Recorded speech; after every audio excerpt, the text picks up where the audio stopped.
We also have this mirror of heaven and nature in musical harmony, because a certain voice can be the highest voice, but can become the lowest or middle voice, and the lowest and middle can again become the highest. One voice can become all other voices.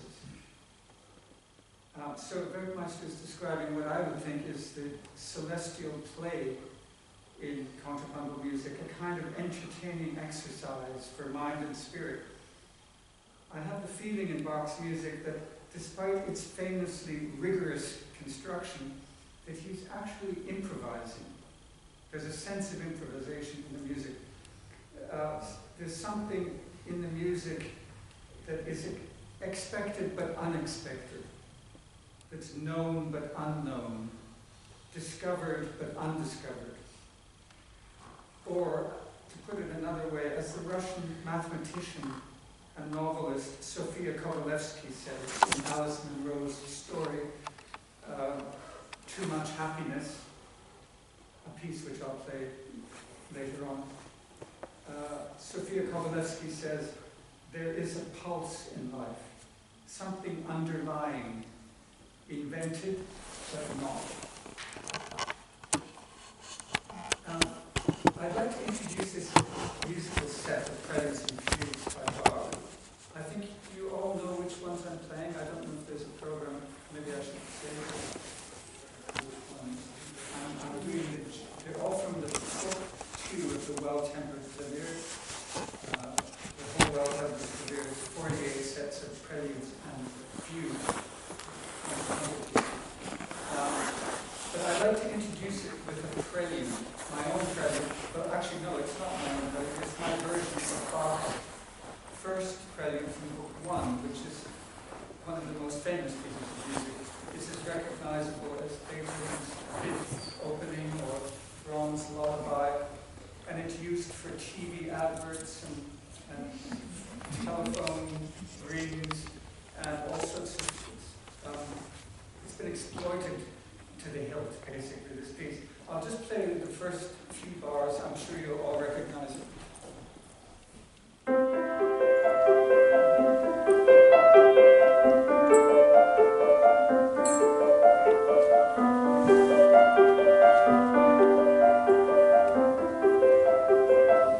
And so on. You all know this piece, yes? It was written as a harmony exercise for his son, William Friedman Bach, and it was the preludizing, teaching his son a harmonic progression, which then you could decorate with these figures. But I'd like to play it without the decoration, taking all the decoration away, and just play the chord sequence. And I think when you listen to this chord sequence, I was trying it yesterday. I suddenly thought it would be a good idea to try this, because it reminded me so much of Chopin. When you hear the music without this decoration, you realize just how much Chopin owed to Bach with the whole sense of harmony. In fact, I think the whole Romantic generation was based on the music of Bach. But, so I'm going to start with this prelude before we go into first the G major prelude and fugue, and then F minor, and finally the E major. And the E major is based on a plain chant called Pange Lingua, and he uses only a few notes from this plain chant.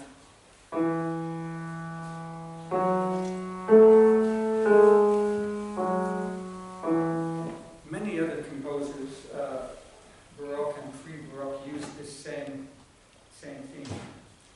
It comes from a very earlier time, I mean a millennium before Bach at least, and in a world when Christianity was much more centered in the East, around Constantinople and Jerusalem and so on, and the music was very different, and it reminds me that with Bach, he was sort of the culmination of a radical change in music, where suddenly all the notes could be free to move freely between all the keys and to do whatever they wanted.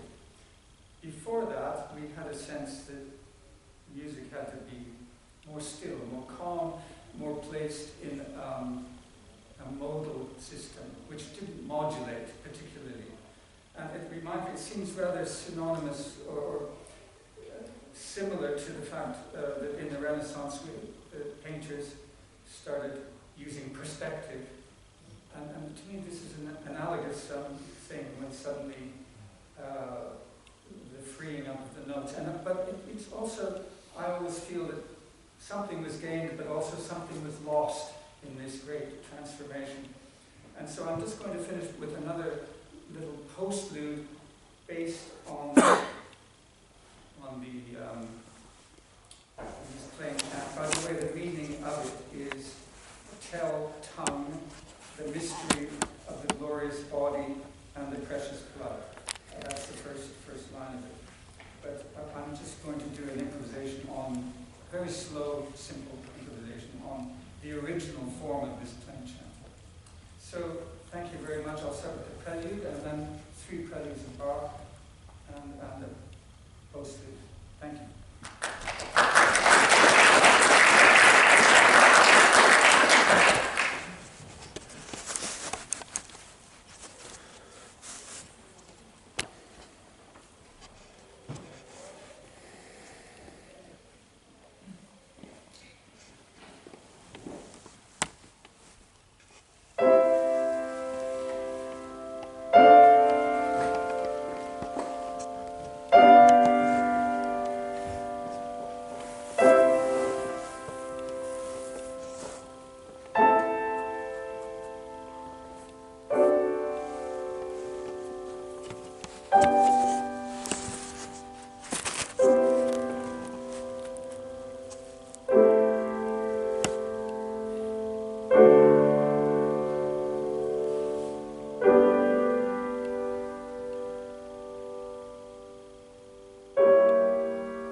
play a few of my own pieces.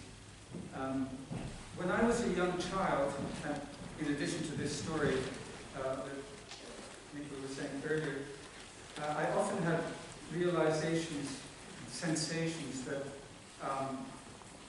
sound could take you to different, transport you to different regions. I lived in Winnipeg, and our house had a freight train that went by about just a couple of blocks away, and hearing the train at night, the whistle was something like a minor triad, but not quite, a very special tonality, and it reminded me of souls departing. And then later, when I used to work in my office late at night, composing usually, at the University of British Columbia, which is situated in the far western peninsula of the west coast of Canada, in Vancouver. The ship's foghorns had a similar effect to these train whistles, but even a more extraterrestrial effect on me. The next piece, Lyric, was written in my mid-20s, and I was on a jeunesse musicale tour of all sorts of small towns in Manitoba and Saskatchewan, and I was up very far north, almost at the tree line, but there were still trees, in a northern village called, I forgot the name of the village, but it was all under, Leaf Rapids was the name, but it was all under one roof because it was so cold there. The whole town, the small town, was under like a giant shopping mall.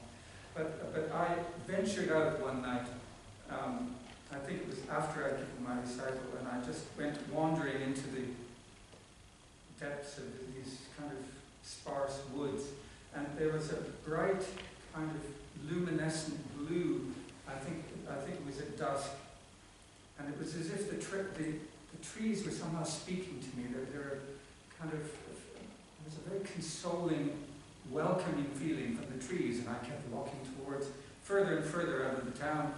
You know, when you feel a bit reckless, you know, you never come back. But then suddenly it all went dark, and the atmosphere changed entirely, and I felt a sense of threat and abandonment, as if this nature was kind of getting rid of me. It didn't want me there anymore. And this reminded me of a poem that I'd read, I think just before, but I can't remember if maybe I read it after. It's by Rainer Maria Rilke. It's from improvised verses that weren't published, but they were short poems that he wrote in a letter to someone. But the line came to me, which was, in the end, it is our unshieldedness on which we depend, and that when we saw it threaten, we turn it so into the open that in widest orbit somewhere where the law touches us, we may affirm it. Musically, when I ended up composing a piece, maybe a couple of years later, from sketches and memories of this experience, I used a rather simple device, which is using intervals that expand as they get larger as they go down, and contract, get smaller as they go up. And when the intervals reach the top of the ladder, when they can't go any further, you can't get any more than a semitone, there's a sense of hovering between earth and sky, a kind of oscillation.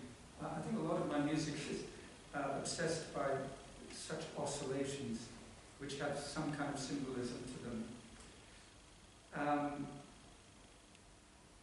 I'm going to follow that piece right away with a slightly more, a piece that has a more benign mood, because the lyric is a rather dark piece in the end, but the other piece is called The Enchanted Mesa, and it was inspired by comic strips that I loved by William Harriman, which appeared in the 20s, 30s, and 40s in US newspapers, called Crazy Cat. And it had an ever-changing backdrop of the Arizona desert. And there's various Navajo cultural symbols throughout. And there's one character called Joe Stork, who used to bring the babies down from on top of the enchanted mesa. It's a kind of gently humorous creation myth. Later, this little piece became orchestrated and was part of the film score for the first movie I did for a film by John Sanders, which is a feminist western shot in the wilds of Saskatchewan. And I'll just play those two pieces first, and then I'll play one other piece which I'll introduce in a minute. So, Lyric and the Enchanted Mesa.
piece is part of a longer piece of mine that was written for the Canadian pianist Megumi Masaki and a video artist, Ziggy Torinis from Windsor, Ontario. The piece has been played a couple of times by her, and Masa, Page Turner, Masa Salami, has played some of it as well, very beautifully, probably better than I can play, but I'm going to try my best. Because it involves the other skill of having to speak while you're playing, and I'm trying my best to do this, but, and I don't have the video tonight. That's going to be next performed in Vancouver when I fly there tomorrow. But I wanted to say a bit about Alice Munro, who some of you may know won the Nobel Prize for Literature maybe 3 years ago now, 2 or 3 years ago. She's a Canadian short story writer. Her entire oeuvre is short stories. And they were first published in the New Yorker, which developed her career. She's done, I don't remember how many, at least a dozen collections of short stories. And I picked excerpts from 4 of them, and I'm going to perform the last of these pieces tonight. I call it epiphanies because I find in every story I read by Alice Munro there is this special moment of realization. And I just wanted to read the Merriam-Webster dictionary definition of epiphany: a sudden manifestation or perception of the essential nature or meaning of something, an intuitive grasp of reality through something as an event, usually simple and striking, an illuminating discovery, realization, or disclosure, a revealing scene or moment.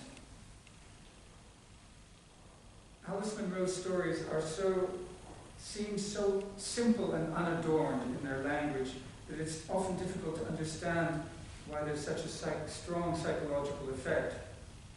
As with Paul Klee's assertion that paintings look at us, it seems to me that Munro's stories invite us to open and reveal ourselves as we experience them. For me, this feels most striking in certain moments in the narrative, those moments of heightened perception that tend to come to characters in a state of solitude, fragility, or vulnerability, and often these are female characters, more often than not. So I've taken a few of these moments, and the last rather extended moment is the end of a story from her last collection, so far, called Too Much Happiness. And the story is of the same name, Too Much Happiness. And it's about a real-life person, Sofia Kovalevsky, who was a Russian mathematician and novelist. But she was the first woman, I think, in the 1900s to be given a position in a university as a mathematics professor. And this is in Stockholm. So in this story, she's near death. She's very ill, maybe doesn't quite realize it, but she's going to die. It reminds me a little bit of the story by Thomas Mann, Death in Venice. And I think there's allusions to that story. But she's traveling from visiting her long-time old professor in Vienna, and she's going home. And she sees a doctor because she's not feeling well. The doctor gives her a pill to take, but she just hides it away, doesn't think she's going to take it, but she takes it with her, this pill. And the doctor also mysteriously says to her, make sure that you don't go through Copenhagen, because there's an epidemic there. And this is documented that this doctor did actually say that, but after Sophia died, he was interviewed by someone who wrote a book about Sofia Kovalevsky. And he said, actually, there was no epidemic. I just said that to her because I wanted her to get home as quickly as possible. But so she takes the ferry, the boat, and then the train to Stockholm. And the last part of the story is really about this journey, and she eventually takes the pill and has a kind of euphoric experience, where she seems to see things. So I think that's enough introduction to that. I'll just try to perform it now. Thank you. So it's called Too Much Happiness. Is the mic on? Yes. Yes.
There was the last ferry waiting for them,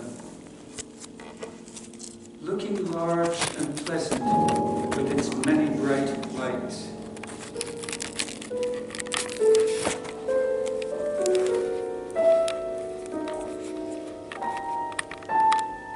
The crossing was a little rough, but she was not seasick. She remembered the tablet, but she did not need it. And the boat must have been heated because some people had taken off the upper layers of their winter clothing. But she still shivered. Perhaps it was necessary to shiver. She had collected so much cold in her body. It had been stored inside her, the cold, and now she could shiver it out.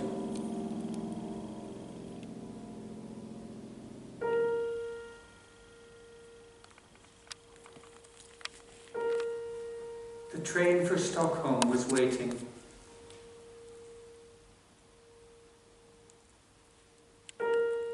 She ran, lurching and panting, with a pain in her chest and around under her arms, and the bags bumped against her legs.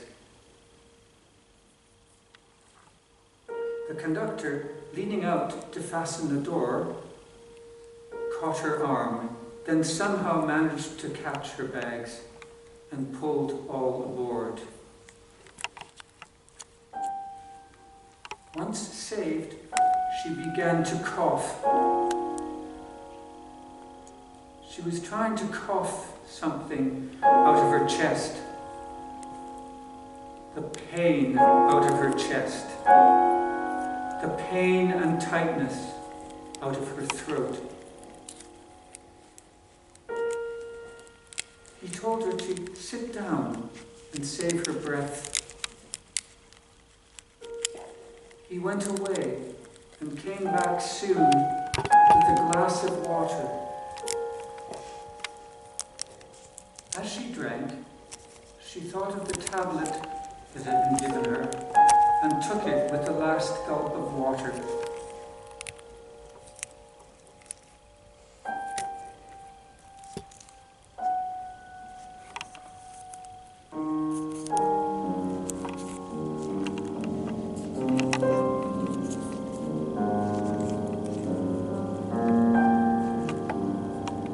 She has extraordinary feeling, the change in perception that is rippling through her now.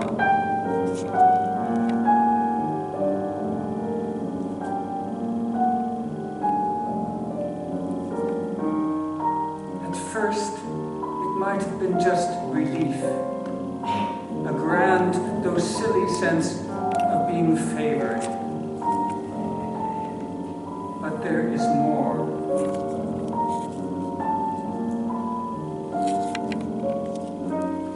As if her heart could go on expanding, regaining its normal condition, continuing after that to grow lighter and fresher and puff things almost humorously out of her way. Even the epidemic in Copenhagen could now be something like a plague in a ballad. Part of an old story, as her own life could be. Its bumps and sorrows turning into illusions, events and ideas now taking on a new shape through sheets of clear intelligence, a transforming glass.